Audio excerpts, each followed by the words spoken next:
Assalamualaikum warahmatullahi wabarakatuh.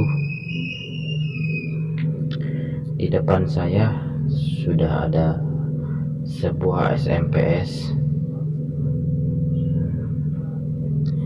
bekasnya dispenser. SMPS ini jenisnya hybrid atau disingkat HB. Di sini saya tidak akan memegang solderan karena di sini saya hanya akan menjelaskan saja bagaimana caranya power supply bekas dispenser ini bisa dirubah tegangannya menjadi variabel atau adjustable tegangan. Nah, di sini saya hanya akan menjelaskan pertama kali yang harus kita lakukan adalah penjamperan soket pada NTC ini. Ini bagi yang tidak ada NTC-nya, silakan kalian jumper. Nah, bagaimana si SMPS ini bisa naik ke tegangan sampai 26 volt, yaitu pergantiannya komponen apa saja. Di sini yang diganti ada satu, ini trapo, ada resistor, elko. Oke, nanti kita jelaskan lagi. Nah, di sini untuk cara memvariabel tegangan atau adjustable-nya, silakan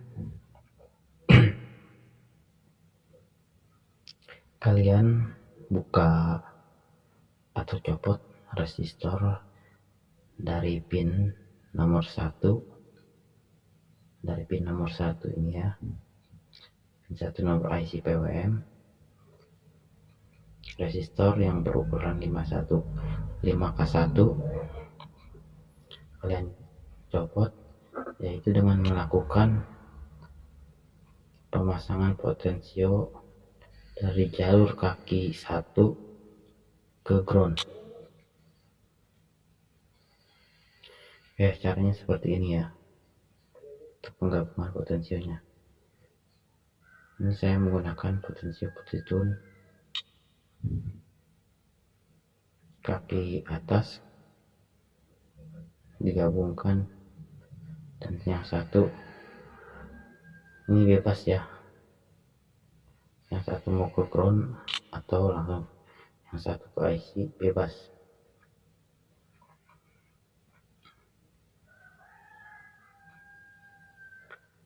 Dan langkah selanjutnya yaitu penggantian trafo. Di sini saya kemarin melakukan penggantian trafo dengan trafo bekasnya power supply komputer yang udah rusak. Saya pindahkan ke sini. Dan perlu diketahui, jenis trafo utama ini tidak mempunyai feedback ya. Dia hanya ada lilitan sekunder dan lilitan primer. Untuk lilitan sekundernya dia tipenya CT ya. Bagaimana cara penyambungannya? Oke, kalian bisa lihat dulu untuk kakinya.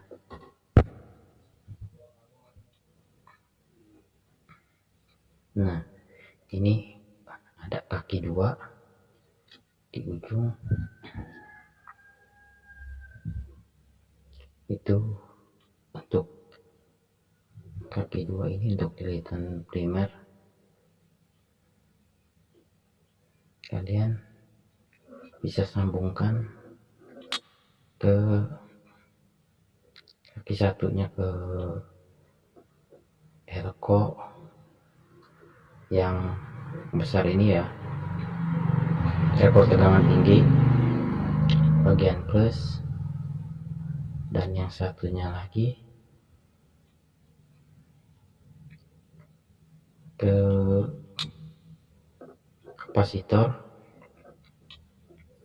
kapasitor yang merah ini ya, kaki kapasitor yang merah ini untuk yang 2 kaki primer, dan untuk sekundernya di sini untuk yang sekunder ini di trapo PSU dia mempunyai banyak kaki. Nanti kalian bisa bandingkan aja di kaki bagian paling ujung 2 ini ya, dan 1 kaki yang dibungkus ya sama isolator. Nah, untuk kaki yang satu terpisah ini yang ada isolatornya ini menuju ke langsung ke output tegangan keluarnya.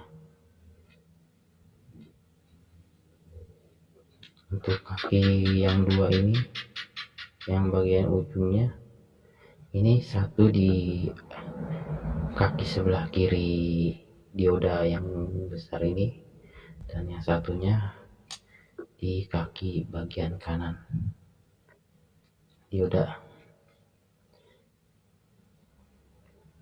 Ini kapasitas dioda sekitar 30 ampere.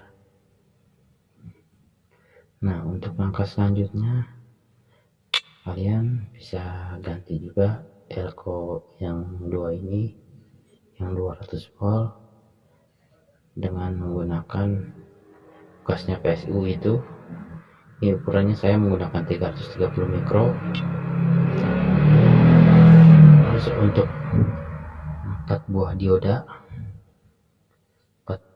dioda tegangan tinggi kalian gunakan yang 2 ampere dari bekasnya dioda juga. Untuk elko jangan lupa ini minimal 35 volt karena tegangannya naik nanti di sekitaran 26 volt. Jadi kalian harus menggunakan elko di atas 35 volt ya.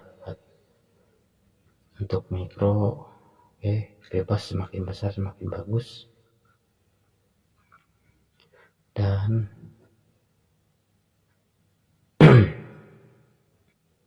ada kapasitor kecil di sini yang berukuran 2 atau 2,22 nanofarad di dekat kapasitor yang besar ini. Di kapasitor yang berukuran 1,1 mikro ada kapasitor kecil, itu silakan kalian ganti menggunakan 1 nanofarad. Dan di sini ada resistor berukuran 1 watt, silakan kalian ganti atau tidak.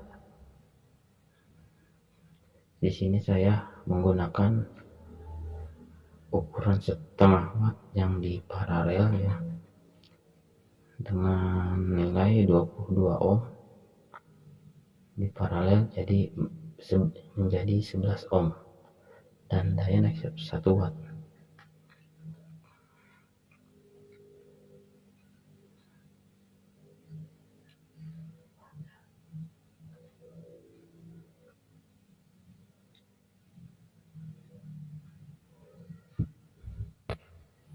Langkah selanjutnya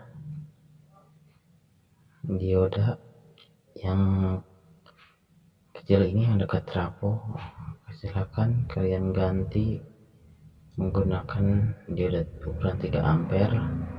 Oke, di sini kita lanjut tahap pengetesan ya. Oke, nanti kita tes untuk arusnya berapa. Oke, kita lanjut tes beban.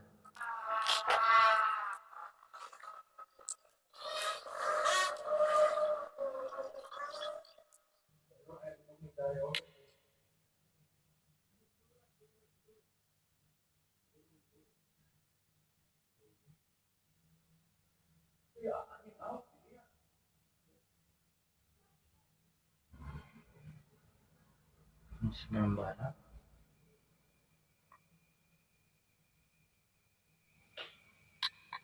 Ini tegangan terendah sekitar di 9,6 volt.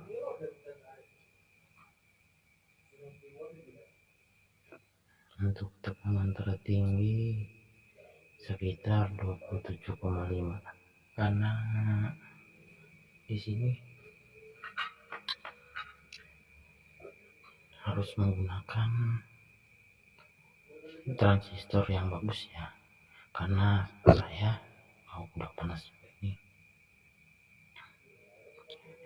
ini bekasnya regulator TV. Saya menggunakan seri yang berbeda karena tidak ada. Ini saya masih pesan karena yang bawaannya sudah 2 kali putus.